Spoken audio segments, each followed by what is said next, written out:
This is BBC News with me, Christian Fraser. The Omicron variant is spreading, with the United States tonight reporting its first confirmed case. But as countries respond by tightening travel restrictions, the World Health Organization says there are better strategies to contain the virus.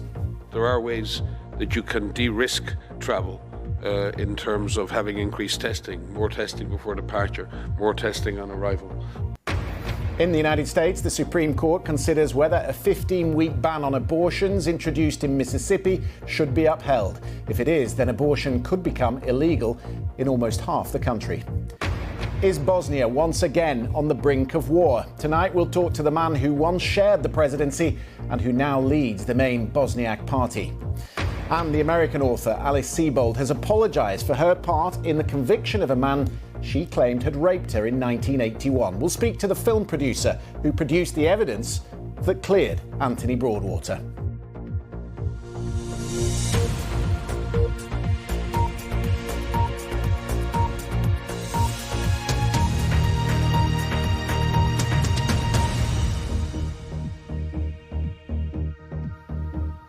Hello. The World Health Organization says at least 23 countries around the world now have cases of the new COVID variant Omicron, and that it expects that number to grow as scientists around the world sequence more test samples. The first case has been detected in the United States. The patient had recently returned from South Africa, was fully vaccinated and had mild symptoms that are improving. In response to the spread, some 50 countries have imposed tighter travel restrictions, with some banning foreign nationals altogether. Dr. Michael Ryan, the executive director of the WHO's Health Emergencies Programme, said in his view it was the wrong approach. There are ways that you can de-risk travel in terms of having increased testing, more testing before departure, more testing on arrival, quarantine until negative testing. There's a whole series of things that can be done that will manage the risk of importation of disease or even exporting disease to another country, which falls short of blanket bans.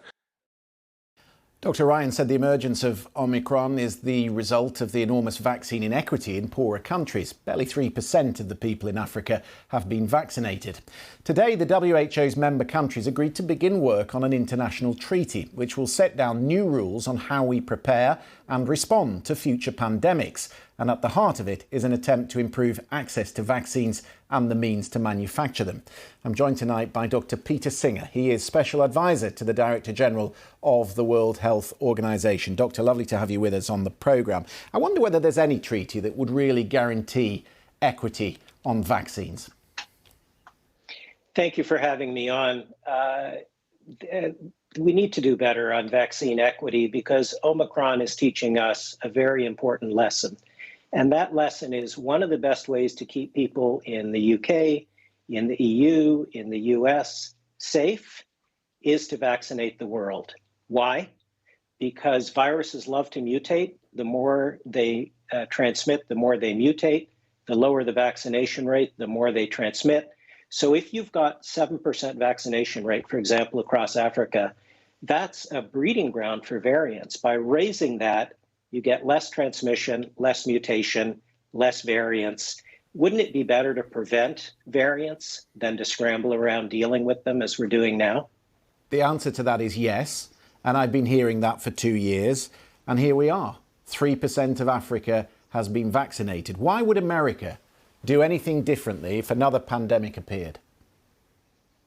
Because the national security of any country, the United States, the UK, and this is a little counterintuitive, is bolstered by vaccinating the world. Even if you put aside the argument that the current situation a year into the vaccination effort is unethical, because there are people dying around the world that don't need to die because they're unvaccinated. And that really raises the question of the extent to which we actually do love our neighbors, to be honest. But even if you put aside that argument, there's a self-interest argument. And the self-interest is, look at Omicron. The Greek letter after Omicron is pi. We can reduce the risk of pi and the other variants by vaccinating the world. And there's a very straightforward way to do that. We've set a target of 40% of every country should be vaccinated by the end of the year. couple of weeks ago, the shortfall in vaccines was about 500 million vaccines. That's a manageable number. Let's get those hundreds of millions of vaccines donated through COVAX, get them into arms, get to the 40% to 70% by mid-next year, and reduce our risk of variants. And of course, the sustainable solution is for countries to be able to make the vaccines themselves. And that can be done because we broke on this programme last night the news that Aspen Pharmaceuticals in South Africa had signed a licensing agreement with Johnson & Johnson to manufacture and distribute as they see fit in bigger quantities the vaccine. So why is Pfizer, why is Moderna, why are the other vaccine companies saying it can't be done? It can be done. It absolutely can be done. So why are the governments not standing up to them? There is a lot of movement here. More than 100 governments have supported a waiver on intellectual property. There's the Technology Transfer Hub in South Africa that WHO and the government of South Africa and partners have produced for mRNA vaccine technology transfer. There are things happening, and this is really the sustainable solution. It's to the citizens of our countries to say to our governments, this is what we want you to do because we want the world to be a safer place. We want every region to be able to manufacture their own vaccine. You see, people might start to think that actually these pharmaceutical companies are all about profit. And when you go down that road, you might start to think that perhaps they aren't too concerned that new variants are spreading, that areas of the world are unvaccinated, because that means another round of vaccines. That means another round of profit. You know, I understand that argument and the profit motive, but the boards of these companies do have some accountability for for vaccinating the world. The investors of these companies have an opportunity to say, we want you to do better on vaccinating the world to the companies in which they're investing. And the governments of the world have an opportunity to pressure those companies to vaccinate the world. You know, Dr. Tedros said in that treaty discussion today that ending the pandemic is not a matter of chance, it's a matter of choice. The pandemic will end. It's a question of when. And the sooner we vaccinate the world and the sooner citizens call upon their governments to call upon the companies, and the sooner investors call upon the companies, and the sooner the boards take greater accountability, the sooner we vaccinate the world and the less the risk of variants and the sooner the pandemic will end. This is in our hands, and we should act with some urgency. What we've got here, Christian, is a 5-alarm blaze, and we haven't sent out enough fire trucks. Dr. Ryan said today that there are European countries who are only accepting their own people, as if in some way the variant only recognises your own nationals. I mean, it's a bonkers theory, isn't it? Wouldn't it be much better to test people who are getting on planes with a PCR test the day before they get on the flight, as I know the American government are considering? Why has the UK government, for instance, not considered that? Isn't that the best way to do it? Yes. I mean, as Mike Ryan said, we issued some guidance on this. WHO, first of all, the call on borders is obviously up to governments. WHO advises, but WHO advises a risk-based, time-limited, evidence-informed approach. That means we support multi-layered risk reduction, namely screening, testing, quarantine, exactly what Mike said, but falling short of blanket travel bans. They have less effectiveness and terrible perverse incentives. For example, you know, the governments of South Africa and Botswana should be rewarded for the transparency and applauded for their transparency in spotting this variant, which makes us all safer, and the scientists who use cutting-edge techniques in those countries to do so.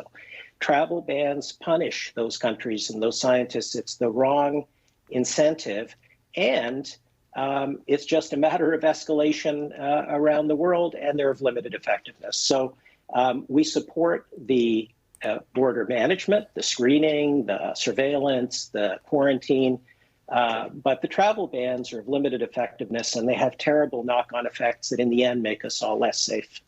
Yeah, they endanger transparency, don't they? Dr. Singer, thank you very much for being with us. Christian, thank you so much. The US Supreme Court has begun hearing arguments in what many consider the most important case it has heard in half a century. It's considering a Mississippi state law that would ban abortion after 15 weeks. That is in direct conflict with the law first established in 1973, which we know as Roe versus Wade. It prevents the government imposing any undue burden on a woman's right to choose abortion before viability, which in America is considered to be 22 to 24 weeks. So where is the country on this debate? Well, a recent poll for CBS suggests a large majority of Americans want the court to defend Roe versus Wade. 62% in favour, only 38% against. But remember, during his 4 years in office, Donald Trump put 3 Conservative justices on the bench. The Supreme Court now leans heavily in their favour. 6 Conservatives, 3 Liberals. Let's cross to the Supreme Court and speak to Bloomberg law reporter Kimberly Robinson. Kimberly, it's lovely to have you on the programme. We've had various challenges to Roe versus Wade over the years that have tried to chip away at the law. Why is this different? Well, this one is different simply because the Supreme Court agreed to hear this one. So a lot of the states across the country have passed a lot of laws that are trying to get at the heart of Roe versus Wade and undo what the court did back in the 70s. But the court has pretty routinely, at least in the past decade or so, refused to hear those cases, really just hearing cases that deal tangentially with abortion. But in accepting this case, they switched grounds and they took up this case, which really does go to the heart of Roe versus Wade. There were 2 Conservative justices we've not heard from on an abortion since they were sworn in or since they were put on the bench, and that's Justice Kavanaugh and Justice Coney Barrett. It was live streamed today, the arguments. What did you hear from the 2 of them and which way you think they might be leaning? Well, I think after arguments today, of course, we can get some surprises sometime, even in abortion. But I think after arguments today, it seemed for overturning Roe versus Wade, or at least curtailing it in a way that would make it easier for states to restrict abortion wherever they want to. On these occasions, we tend to look towards the Chief Justice, John Roberts, who's tried to be, I think, an arbiter in the past, a more balanced voice. Which way do you think he's leaning?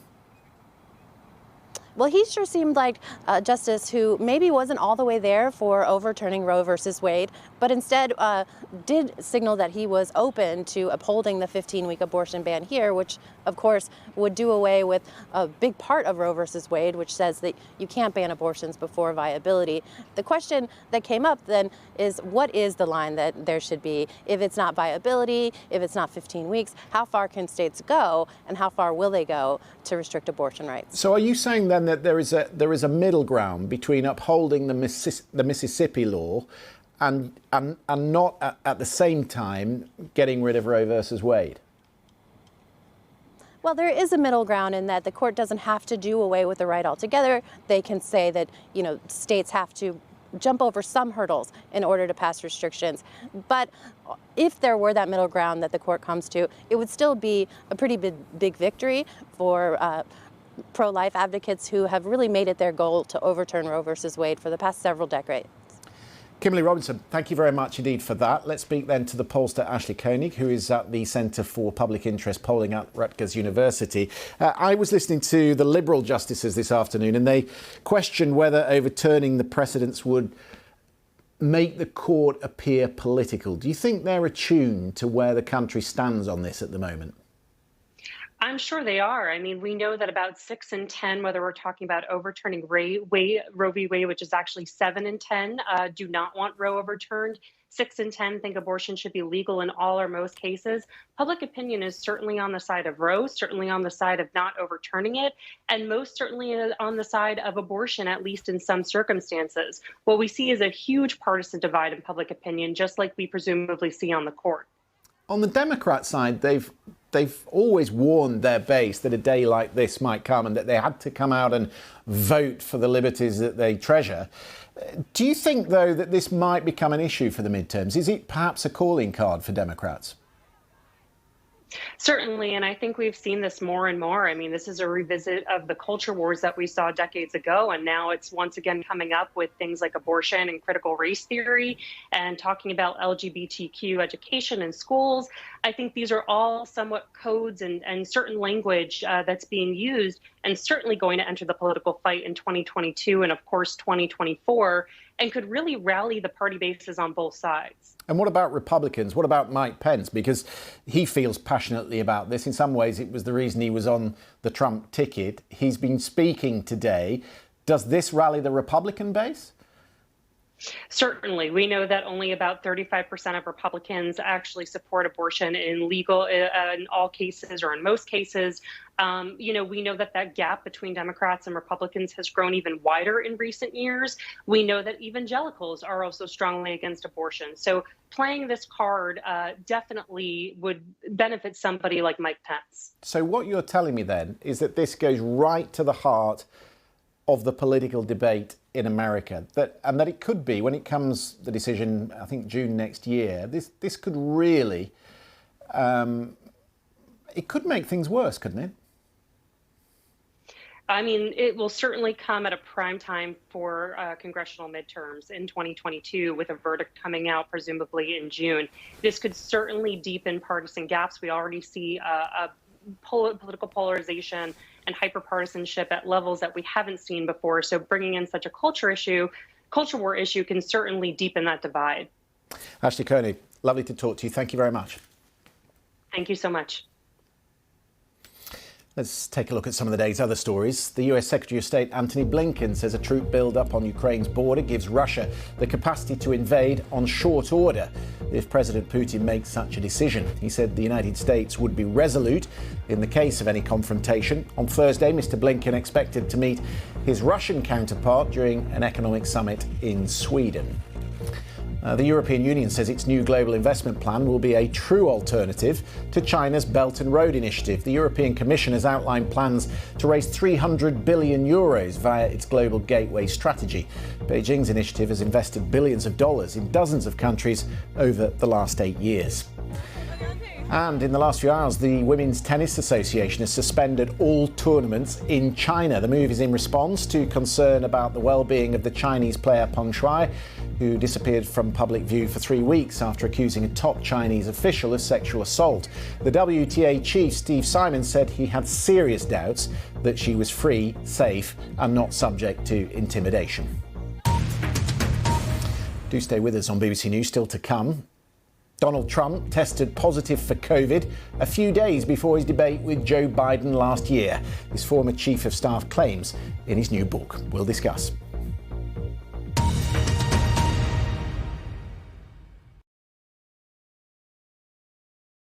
Come and see what you've never seen. Come on a journey you've never imagined. Welcome to Arabia, Saudi.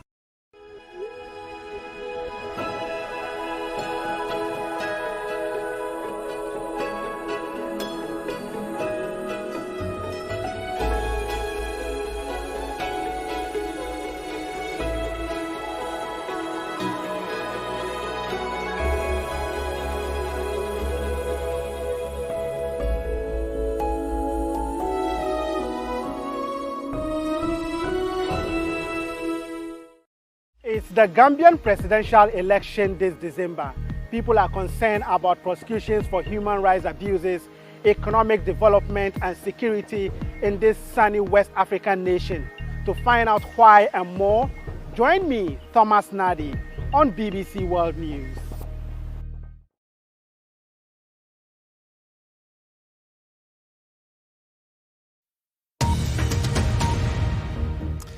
Cast your mind back to September last year when the campaign for the US presidential election was white hot. Donald Trump was in Cleveland, Ohio for his first debate against Joe Biden. Two men of an advanced age in a relatively confined space and at the height of the pandemic. Now, under the rules of that debate, each candidate was required to take a test for the virus within 72 hours of the start. But today, there are explosive details that come from Mark Meadows, Mr. Trump's former chief of staff, that in fact Donald Trump had tested positive for COVID-19 3 days before the debate. and ploughed on regardless. Mr Meadows sets out the story in his new book, seen by the Guardian newspaper. So let's bring in the BBC's senior North America reporter, Anthony Zerker. Anthony, let's map this out. So we'll put a calendar on screen. There were 2 tests on September the 26th. So 1 positive, 1 negative. And on that particular day, they had a Rose Garden ceremony for the Supreme Court nominee, Amy Coney Barrett. And that was described as a super spreader. In fact, 7 people were infected. Chris Christie, one of them, and I remember he became quite ill. On the 27th, he attended a military event with Gold Star families indoors. And then on the 29th, he was at that first televised debate with Joe Biden. And on the 1st of October, that's when he tested positive again. And on the 2nd, they announced the diagnosis. Now, why, Anthony, on the 26th, with all the medical experience at their disposal, would they not conduct a PCR test? Why would they not do that? That's a very good question. So they conducted 2 tests, as you mentioned, on September 26th. The first one came back positive. They decided to do the Abbott Binax test after that, a newer test. That one came back negative, and it seems like at that point, the White House wiped its brow and considered it, full speed ahead towards the debate, towards the rally that he was going to that night in Pennsylvania, the Gold Star meeting the next day, which I will note Donald Trump later would say he probably picked up COVID at that Gold Star meeting because he was hugging the families of grieving widows and orphans from people who were killed in the Iraq War and Iraq fighting in Afghanistan. So it is rather remarkable that they didn't follow it up. They didn't do a test right before the debate on Tuesday. They said they were too rushed and didn't have time. So conceivably, Donald Trump was the super spreader at that Saturday morning super spreader event at the White House for Amy Coney Barrett. You see, his critics say this is evidence of a conspiracy because not only did the Chief of Staff know about it, he's written about it in this book, but the White House physician, Sean Connolly, knew about it as well. And on the 2nd, when they eventually found out that he was seriously ill, they did send off for a PCR test. So they knew what the protocol was. They knew what the protocol was. It's almost like they didn't want to find out if Donald Trump really had COVID. The way that Mark Meadows explains it in his book, apparently, is that Donald Trump was on his way to that Pennsylvania rally. The White House physician, Connolly, said, you got to get Donald Trump off the helicopter. He just tested positive for COVID. They ran another test, possibly with the same sample that the first test came from, and that came back negative. And at that point, Donald Trump was happy to go ahead and not do any more testing after that. So I think it was eyes wide closed as far as whether Donald Trump really did or didn't have COVID, although even Mark Meadows in his book says that by Tuesday and the debate, something looked off with Donald Trump, that he looked like he was a bit ragged, maybe displaying symptoms of a cold, if not of COVID. Because he turned up late to that TV debate, didn't he? So he wasn't tested on the day, but there was an honour system in place. Yeah, an honour system to have been tested beforehand, an honour system that Donald Trump obviously took advantage of by not having a test immediately beforehand, and then standing on the debate stage and mocking Joe Biden for wearing a big mask all the time. In hindsight now, it's pretty remarkable to think that Donald Trump knew that he had tested positive at least once 3 days before, and that he could have had COVID. Because, when you look at it, the false negatives are much more likely with these tests than false positives. So you take 2 tests, one's positive, one's negative. The odds are that the wrong one would be the negative test, not the positive one. Absolutely. Has there been any reaction from the Biden team today? No, there hasn't been. They asked Joe Biden actually about this, and Joe Biden kind of shrugged it off and said he's not paying attention to what Donald Trump did. But, you would think, behind closed doors, Joe Biden was on stage with Donald Trump, neither of which had been vaccinated at that point because there was no vaccine. But he was within shouting distance of Donald Trump, and Donald Trump could have been COVID positive at that point. So it could have jeopardized the health and safety, not just of Donald Trump, but of Joe Biden. So both major candidates for president at the same time. How do you feel about this story. Probably depends on what side of the political divide you're on. Why would you say it is relevant? Why a year on from this happening is it important, do you think? Yeah, I mean, I think it goes back to trustworthiness, and Donald Trump liked to boast about being very transparent, but here he was concealing something that clearly was very relevant to the American public, Donald Trump's health in the run-up to the presidential election. I think you have to see it as part of a pattern that Donald Trump had during that election campaign of dismissing the seriousness of COVID. Even after he tested positive and went to the hospital and came back, he was dismissing the seriousness of COVID, saying that he got it and he got better and the drugs are great. And if you get COVID, I remember I was at a rally. He told the crowd at the rally, I got COVID, I got better. If you get COVID, you're going to get better. Now, that was in October of 2016. Hundreds of thousands of Americans have died of COVID since then. So I think it drives home the lack of seriousness that Trump and his administration took towards this pandemic. Anthony Zerka in Washington. Always good to get your views. Thank you very much indeed for that. Do stay with us. We're going to talk Bosnia after the break. Serious situation developing. Stay with us.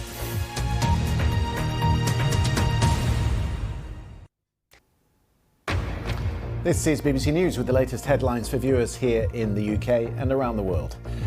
The EU chief says the time may have come for countries in the bloc to mandate the COVID vaccine. We'll talk to the leader of Bosnia's Bosniak party about fears of a Balkan breakup. Plus, the American author Alice Sebold apologises for her part in the conviction of a man cleared of raping her in 1981. We'll speak to the film producer who got the evidence that cleared Anthony Broadwater.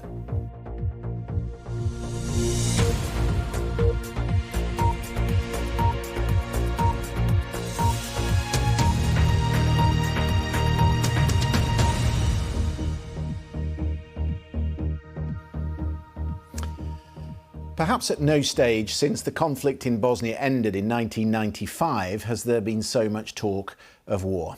There is widespread consensus right now that the country is again on the brink of what is undoubtedly the most serious crisis since the Dayton Accords were signed.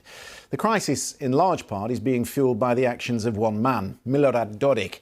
In early October, the Bosnian Serb leader, who shares power as a member of Bosnia and Herzegovina's tripartite presidency, announced plans to split from state-run institutions, which would mean the enclave of Bosnia Srpska would secede in all but name. By establishing parallel centres of power within the country, Dodik is following in the footsteps of the wartime leaders who did something very similar in 1992. Guy Delorney sent this report from Belgrade. Another day, another protest in Sarajevo. They're calling on the International High Representative in Bosnia and Herzegovina to take action. Stop those who threaten peace, reads one of the banners. And this is who they're talking about. Milorad Dodik is Bosnia's senior ethnic Serb politician. He's been threatening to withdraw the country's majority ethnic Serb region from Bosnia's national institutions. And that's stirred up fears about the stability of the country. Those fears are founded on Bosnia's recent bloody history. The war of the 1990s killed 100,000 people. 2 million more had to flee their homes as ethnic conflict engulfed the country. Bosnian Serb forces committed some of the worst atrocities, including the Srebrenica massacre.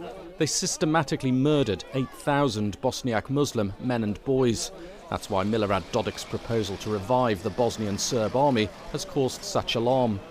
The 1995 Dayton Peace Agreement brought an end to the horror, but at a price. Bosnia was divided into the majority ethnic Serb Republika Srpska and the Federation, which most Bosniaks and ethnic Croats call home.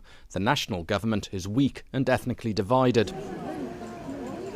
Today's Sarajevo is peaceful but poor. Ethno-nationalist politicians divide and rule, but they've dismally failed to move the country forward. And Bosnians of all ethnicities are justifiably cynical about their leaders. Unfortunately, this country has been running on nationalistic tensions for years. The interest of our current politicians is not war. It is rather corruption and nepotism, which are easier to maintain in peacetime than at war. That's why most young Bosnians say they want to leave the country, because even without the threat of conflict, it's hard to see a future here. Guy Delaunay, BBC News. Well, I've been speaking to the former chairman of the presidency of Bosnia and Herzegovina and the former Bosniak member of the presidency of Bosnia, Bakir Izetbegovic. I asked him what he thought Mr. Dodik's intentions are. He's checking. He's trying to see how much can he have. If he can, he will make secession of Republika Srpska. If he cannot, and he cannot, then he will try to turn back the competencies that have been, which were actually put on the state level 15 years ago when we established our army, intelligence service, taxation, our judiciary. It used to be on the entity level, and now 15 years ago it was passed on the level of the state. He would like now to turn it back and make again divided country. So he will try to do that. If he cannot do that, then he will try at least to have something in this situation, so he can present himself as somebody who is fighting for entity interest, for Serb interest and such things, and win on next election. So it depends on our reaction and on reaction of internationals here in Bosnia and Herzegovina. Do you think if the reaction is wrong, there is a risk of Bosnia going back to war? You never know with Bosnia. I mean, it shouldn't happen because people are fed up, including Serbs, of tensions, of crises, of war, of conflicts. Common people are fed up of it. And Serbs wouldn't like to go in that sense, and we wouldn't like to go in that sense. But you never know with Bosnia and Herzegovina. But it's interesting to hear you talk about that, because although Mr. Dodik has taken a lot of the blame, there are people who say leaders like yourself always hark back to the past, that you talk about the threat of conflict to rally your own support. Are you partly to blame for the situation that the country finds itself in today? You know, if somebody attacks you in any sense, I mean physically or politically or any kind of attack, and you fight back, then you can say that all of us are equal. We are not equal. Dodik is creating problems on daily basis. In the last 15 years, he did so many bad things that actually he forced us to fight back. And I will do my best to make that fight political. No, not some proper conflict. You know, we are doing our best in that sense. You know something? There in Republika Srpska, there is proper apartheid. Muslims and Catholics are second-class citizens there. You know, when somebody decorate Radovan Karadzic, you can imagine what kind of provocation is that. And Dodik is doing such things. And this crisis started when High Representative banned the celebrating of war criminals responsible for genocide and banned the denial of genocide. So is there a part of responsibility on me or on High Representative? I do not think it is. Because Dodik and such kind of politicians, they provoke. There were around 60,000 NATO peacekeepers that were deployed to implement the Dayton Accords back in 1995. I think now there are around 600 troops in your country to keep the peace. Is that enough?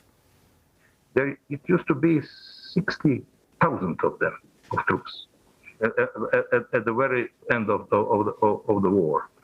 600 troops is, of course, not enough, but there is the army of Bosnia and Herzegovina, and there are police forces, and there are patriots of this country. So it is enough. And if there is a need, what do you think? To rise the number of international soldiers, it will be raised. There is always opportunity instead of 600 to have 6,000 or 60,000.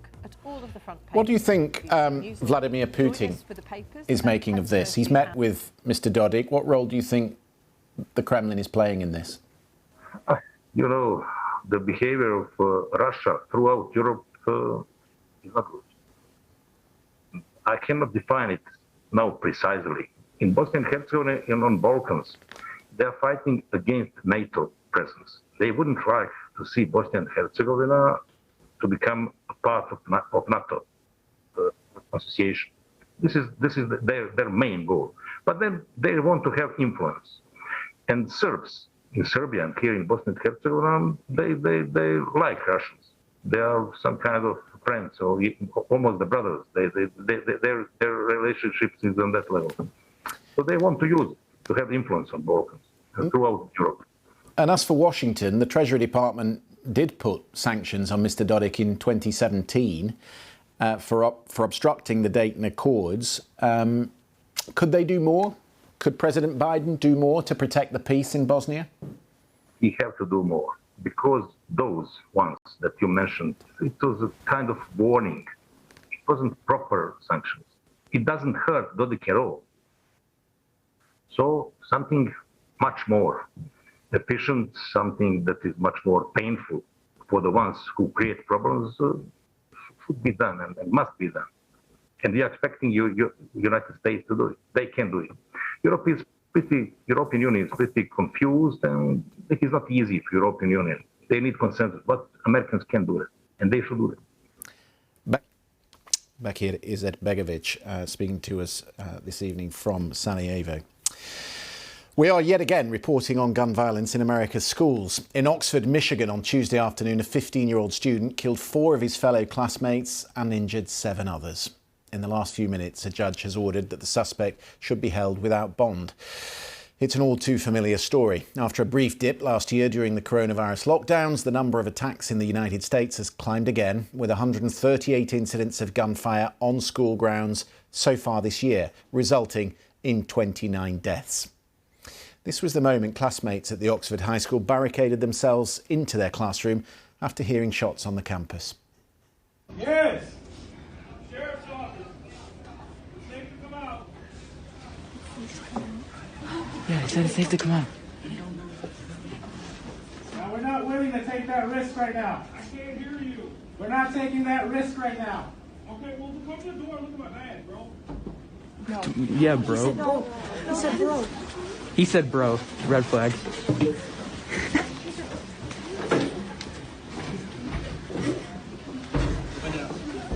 Go.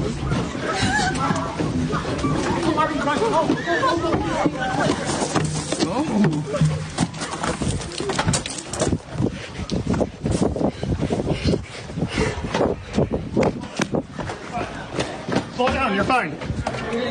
Slow down. I want you to drop backpacks. You're okay. We're okay. Dave Cullen has been covering these tragedies for more than 2 decades. He's the author of 2 books about mass shootings in America, Columbine and more recently, Parkland, Birth of a Movement. Dave, nice to have you on the programme. I say that, but every time we see you on the programme, it's to discuss this. I don't know what you thought about that video, but when I watched it, I've watched it several times, and what amazes me is that 15-year-old students know what to do in the event of a mass shooting. They're so well drilled.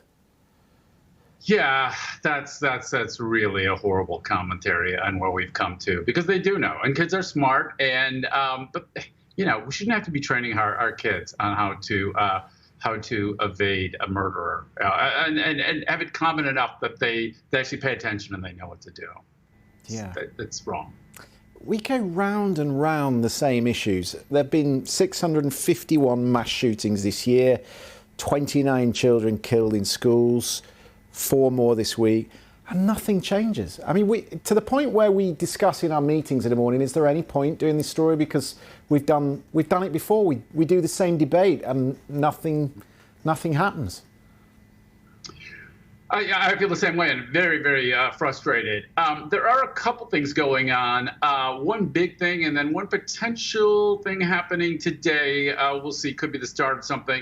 The prosecutor announced that she may bring charges against the parents. The Washington Post had a great analysis of juveniles. In nearly all of these cases, the gun came from a friend or family member, more than 80%, most of them from a parent or sibling.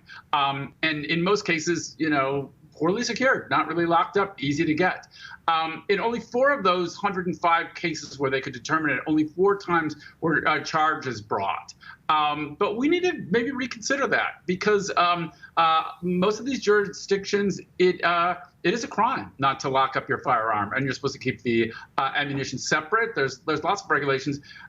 We do need to, that's one area where we do need to stop. The access to guns is such an important thing, that's one of the key loopholes. Maybe a bigger thing, though, is not related to school shootings, but is related to the bigger problem of inner city violence, where 90% of the gun murders are taking place. And something quietly very powerful has just happened in the last couple of weeks. The biggest thing that gun safety advocates have been pushing for is funding for these violence interrupter programs, essentially. Lots of these have been proven to work. There's lots of small pilot programs in cities, but they're wildly underfunded. The big spending bill that the Democrats finally got through after months of trying a few weeks ago through the House, it contains $5 billion for these programs, which is staggering, dwarfs anything that we've had before. It's likely to pass the Senate. And then, Biden proposed it, of course, he'll sign it. This could make a dramatic change over time, a gradual thing of helping, push that down, which is, that's the bigger problem. Sadly, that doesn't get any of the attention. And, people of color in urban, poor people in cities, those are the people dying the most. And, so at least some help on the horizon for them. Just very quickly then, Dave, if you get money, do you think these shootings are related to the sort of gang violence that we see in America? Because I don't get that impression when it comes to schools, or am I wrong?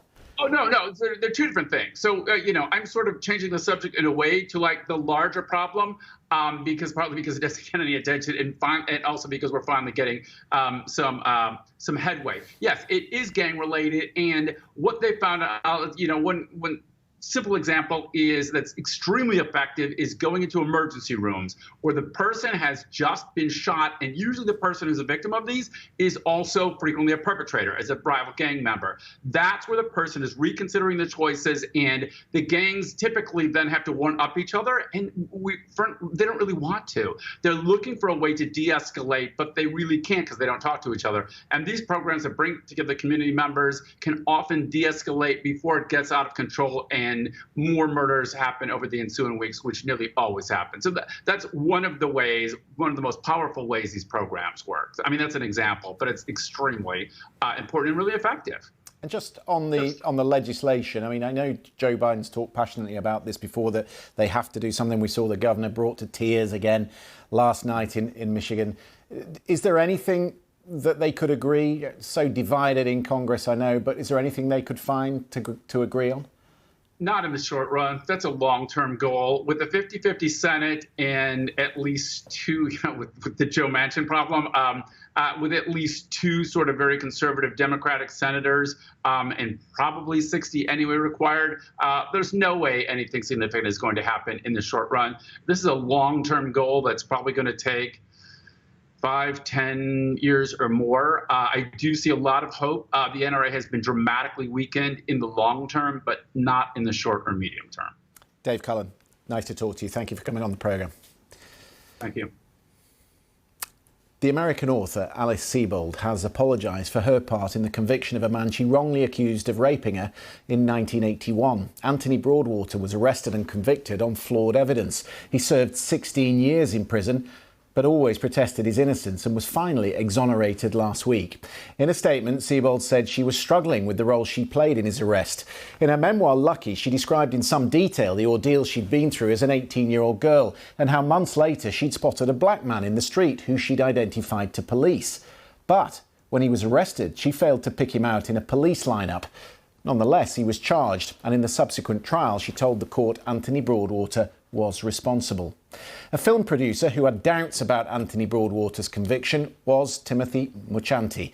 He was adapting the memoir for a film, but left the project over his doubts and hired a private investigator to dig deeper. He's been telling me about the first time he felt something was wrong with the conviction. Certainly the first time I read the book, which was January of 2021, I noticed there were parts of the book not relating to her tragic attack, but relating to the arrest and conviction and trial, rather, of who she names in the book as Gregory Madison. And so what did you do at that point? You hired a private investigator, correct? Well, there were several events that sort of piqued my curiosity about the case over the next 6 months.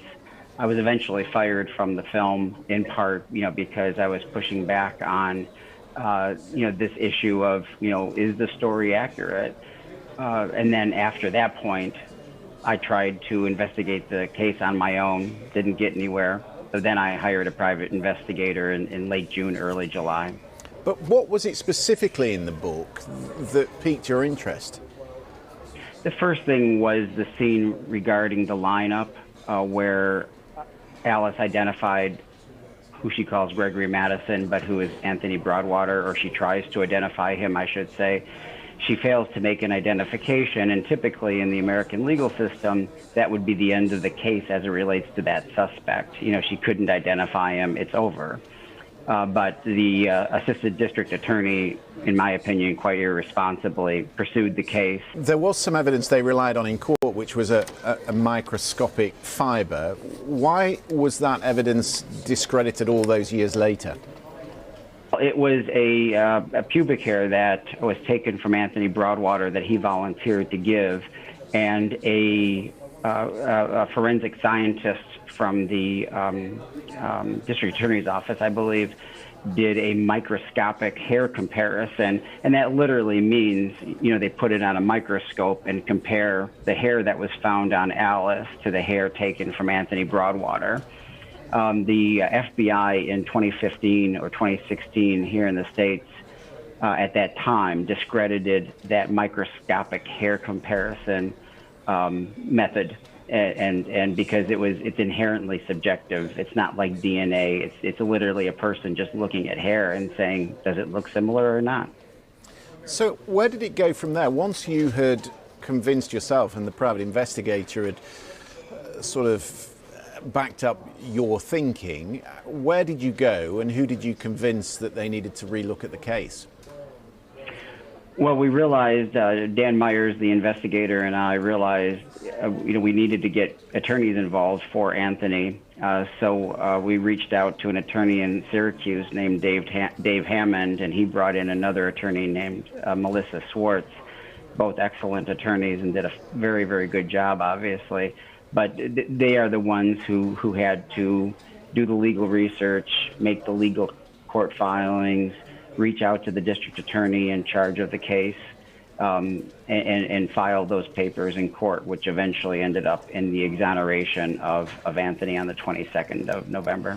Now, he says that it would be impossible for him to lay blame on an 18-year-old Alice Sebold who'd been raped and herself was a victim. But there'd be a lot of people who would look at the case and say, had she not gone into court, having failed to identify him in a lineup, had she not then gone into court and identified him as the man who attacked her, he wouldn't have been convicted.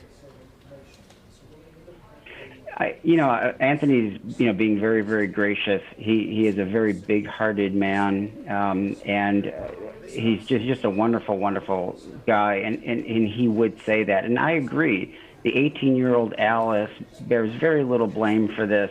She was guided by the district attorney's office, misguided, I should say. However, when Alice wrote the book in 1999, she didn't tell the whole story about what happened at the trial. That's really interesting. So you think if she put more detail into how the trial had unfolded, many people would, like you, have come to the conclusion that there was an awful miscarriage of justice here? Without question. I have absolutely no doubt, because we had to go through many steps to get the file unsealed so we could read the transcript, because it was not public until recently. And when I read the trial transcript, I was frankly horrified. And if anybody, even without legal training, read this transcript, they would realize that this is a terrible miscarriage of justice. In a way, he's been twice vilified. He's been publicly convicted of being a sex offender. He's been put on the sex offenders register, but he was also identified in some way in the book, which sold 1 million copies. How do you ever compensate a man for that? You know, I have no idea, and you know, Dave and Melissa, the attorneys, I know are looking into that. But you know, there's a lot of what Alice said about Anthony and his family. The investigator found Anthony had no trouble with the law before this case. He was in the Marines. He was just released from the Marines, you know, discharged right before he was arrested. He has had no criminal history since he left prison in 1998. He's not been compensated by the state, as far as I can work out. How does he live today? Where does he live? What's his means of income? He lives a very simple life. He and his wife, you know, go out and collect plastic bottles and cans that they return to the store to get the money back from the deposits that people leave on the side of the road. He also does some handyman work. He does like roofing and odd jobs basically. There is a GoFundMe page that's raised, I think, over $30,000 for him at this point. He and his wife live in very poor, very meager circumstances. His home is literally held together by tarps. And that's a hard thing to see when I visit there, because, you know, Alice is living in a $6 million condo in San Francisco. The producer, Timothy Machanti. That's it from us. We'll see you tomorrow. Bye-bye.